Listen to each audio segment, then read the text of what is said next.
Mas vai chegar o colapso do progresso. A gente vai ter aí a sociedade ela está crescendo, o avanço científico, a modernidade, as sociedades estão evoluindo, mas esse progresso ele vai chegar num colapso. Quando o homem acha que está tudo bem, que está tudo indo bem, tudo indo certo, surge a Primeira e a Segunda Guerra Mundial. Cerca de 70 a 85 mil milhões de pessoas são mortas nessas guerras. Morre, então, o otimismo daquela sociedade para o futuro. Poxa, agora estava tudo indo bem e surge essa guerra e começa a devastar cidades, nações. Então, nesse pós-guerra, vem também junto uma depressão filosófica, uma depressão de sociedade. O que quer dizer isso? Aquele otimismo para o futuro, que o mundo vai se desenvolver, vai crescer, o avanço da ciência, o homem começa a colocar em xeque isso aí. Bom, será que a razão vai dar conta de tudo isso? Então, esse pós-guerra também traz um esfriamento ainda maior para a Europa. A Europa ela fica caída quando a questão é com Deus. As igrejas ficam mais vazias, o homem não quer mais... o homem esqueceu agora da razão e esqueceu também de Deus. Então, a sociedade está indo por causa. Os poderosos só querem o que enche os seus bolsos, que é vender armamento, que é fazer guerra. As nações só querem conquistar mais, mas a sociedade moderna daquela época vai naufragando nessa depressão filosófica. Mas o homem ele vai ser convidado a voltar para a Bíblia. Ele vai ser convidado a buscar em Deus uma solução, uma resposta para tudo isso. Aquele avanço que vem acontecendo, ele é detido por causa das guerras. A gente vai ver miséria, destruição, morte, as 2 bombas de Hiroshima e Nagasaki, a crise de 29 nos Estados Unidos, gerando desemprego, a bolsa quebrando, um homem buscando emprego, buscando uma solução, e esse homem agora ele vai ser convidado pelos pastores da época, pela teologia da época. Olha, a sua resposta está em Deus. Você não pode desanimar, porque Deus ele tem a última palavra. E vão surgir alguns teólogos, que Karl Barth, esse teólogo aqui, ele vai falar que ele vai reagir às questões liberais.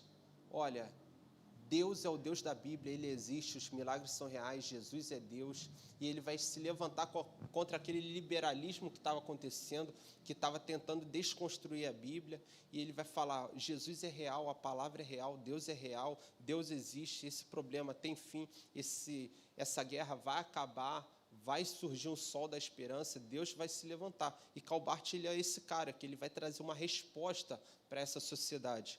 E durante a guerra, Dmitri Bonhoeffer, é um nome alemão, ele vai ser martirizado porque ele vai pregar contra o nazismo. O nazismo ele vai trazer aquela ideia antijudaica, antissemita, que os judeus rejeitaram a Cristo e por isso eles devem morrer. E Dmitri Bonhoeffer ele vai trazer uma ideia que a gente não tem que perseguir e tem que amar o próximo, e ele vai ser um teólogo também contra as teologias liberais, e por causa disso ele vai ser perseguido e morto durante o nazismo. Mas Deus ele sempre está levantando essas pessoas. Por mais que a sociedade mergulhe naquele período de guerra, sempre vai ter homens e mulheres que vão ministrar a palavra de Deus. Amém? E um próximo grupo, depois da guerra, são os evangelicais. A pregação ela vai começar a ganhar forma, ela vai começar a crescer mais propriamente dito. Agora a gente já tem o rádio, a gente já tem a TV, ainda que somente em alguns lares, mas a pregação ela vai crescer de uma tal maneira, vão ser pregados em estádios, nas ruas, movimentos evangelísticos. Esses evangelicais eles vão falar que a igreja não tem que somente pregar a Deus na igreja e se preocupar com as coisas da igreja, mas tem que se preocupar com causas sociais. E aquele mundo do pós-guerra, saindo daquela crise, a igreja ela chega com um braço de Deus, mas ela chega também com um braço social, de amparar aquela sociedade. E um desses nomes foi Billy Graham, pastor Martin Luther King, que eles pregaram que Deus ele poderoso para reverter situações, mas em contrapartida, a igreja ela vem e começa a se envolver na sociedade para trazer essa sociedade de volta.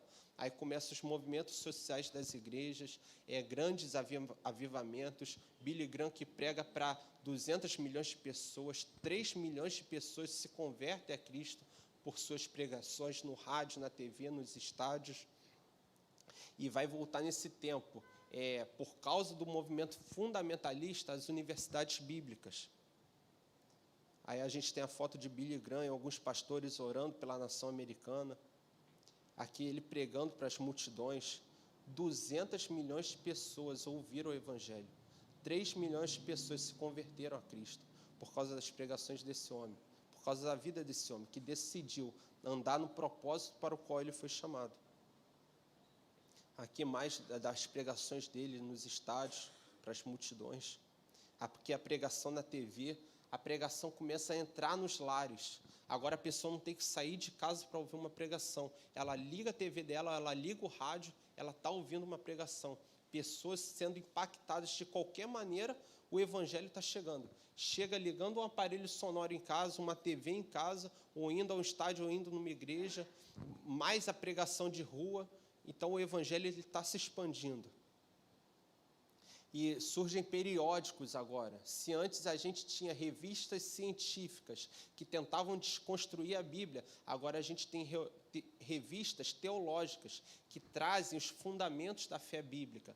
A gente tem o Christianity Today, que vai trazer as origens, os fundamentos da fé cristã, para todo mundo ler. Isso aqui era dado de graça nos jornaleiros da época. Você ia comprar um jornal, tinha um periódico cristão que eles te davam. E o Evangelho vai chegando a todo mundo. Então, o Evangelho ele chega pelas pregações ao ar livre, nos estádios, nas igrejas, no rádio, na TV. Na sua compra do jornal, você ganha um periódico. Já estão sendo divulgadas as escolas bíblicas dominicais. Começam a surgir os seminários bíblicos. Aqui mais uma edição do Christianity Today. Pastor, tem como botar a outra palestra? É porque essa aqui termina. Ah, vai aparecer aqui? O negócio chique aqui, hein, gente? Caraca.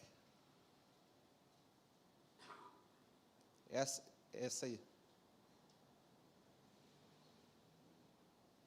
Então surge agora universidades que dão seminário. Hoje a gente vê muito falar de Oxford, Harvard. Todas essas universidades, elas foram fundadas por pastores. Pastores foram seus primeiros reitores, com a necessidade de reavivar as nações, reavivar a Inglaterra, reavivar os Estados Unidos. Então surge o seminário Trinity, o seminário Fuller, são faculdades que dão diploma de nível superior para os seminaristas. O seminário do Texas, faculdades destinadas a formar teólogos, pastores, a ensinar uma vida de devoção. Não é somente um nível acadêmico com respeito à Bíblia, mas como o nome diz, é seminário, é mergulhar de corpo, alma e espírito, não somente ter o conhecimento teórico das Escrituras. Aqui a gente vê a integração, nesse movimento evangelical, a integração da fé e das causas sociais. O pastor Martin Luther King, que ele, enquanto pregava o Evangelho, ele também levantava causas sociais. A TV e o rádio são usados para pregar o Evangelho. Aqui a gente tem uma imagem de uma TV reproduzindo a pregação de Billy Graham. Ou seja, a pessoa até em casa, no sofá de casa, ligava sua TV e tinha uma pregação. E hoje, a gente abre o Instagram, tem uma pregação. Abre o YouTube, tem uma pregação. Liga a TV, tem uma pregação. Claro que a gente tem que filtrar o que a gente vai ouvir, mas a palavra está chegando de alguma forma. E por causa desse movimento evangelicalismo, líderes cristãos, protestantes do mundo todo, eles vão se reunir em Lausanne e vão firmar o Pacto de Lausanne. E um desses que reafirmaram esse pacto foi também Billy Graham, que é um compromisso sobre a fé, a política, a sociedade, a Bíblia, a teologia, como a igreja agora moderna tem que se comportar diante dessas situações. Esse congresso aconteceu em 1974. E todos os líderes evangélicos, protestantes da época, até alguns teólogos liberais foram nesse congresso e reafirmaram esse pacto. Estou vendo aqui, ó, em Lausanne, na Suíça.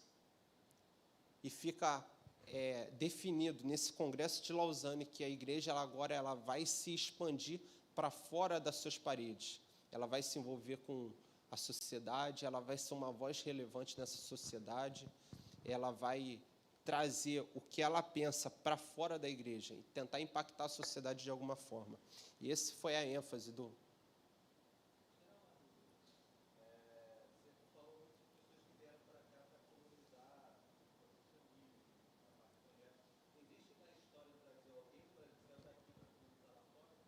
Então, tem nesse movimento evangelical, mas a maioria veio de fora para cá. Mas hoje, modernamente, a gente tem missionários que vão para fora. Que tem missionário presbiteriano, batista, de todas as denominações, hoje em dia, enviam missionários para fora. Mas isso é mais moderno, da nossa época para cá. Naquele tempo de Billy Graham, a gente não tinha formação teológica aqui no solo brasileiro. O país era bem católico ainda. Então, os missionários vêm de lá para converter os brasileiros aqui. Entendeu? Um desses nomes foi John Stott, que ele fala da necessidade da igreja se envolver com as causas sociais e ser uma voz relevante. Francis Schaeffer, ele fala também da igreja estender o que ela pensa, o que ela prega nos seus púlpitos para fora da sua área de atuação, ser uma voz ativa na política, na sociedade. E aqui a gente tem uma foto do Pacto de Lausanne sendo assinado por Billy Graham. Então, o crescimento do pentecostalismo no Brasil, no pós-guerra, ele trouxe muito resultado, foi o que eu falei aqui. O brasileiro ele já vinha com essa carga mística da colonização, ele já vinha com esse negócio de querer sentir, querer ter dar um arrepio, ter esse negócio assim mais afogueado, né? Então, o brasileiro já tem isso nele por causa dos nossos antepassados, os índios, os africanos que vieram para cá, que já cultuavam e que sentiu essa necessidade de sentir alguma coisa para reafirmar a sua fé. Então, agora o Brasil está com uma classe que não é tão desenvolvida nos anos 90 como os Estados Unidos, mas que são, na sua maioria, de origem mais humilde, pobre, e esse pessoal eles se identificam mais com o pentecostalismo, com as Assembleias de Deus. Por isso que, nesse momento, as Assembleias de Deus começaram a ganhar proporção,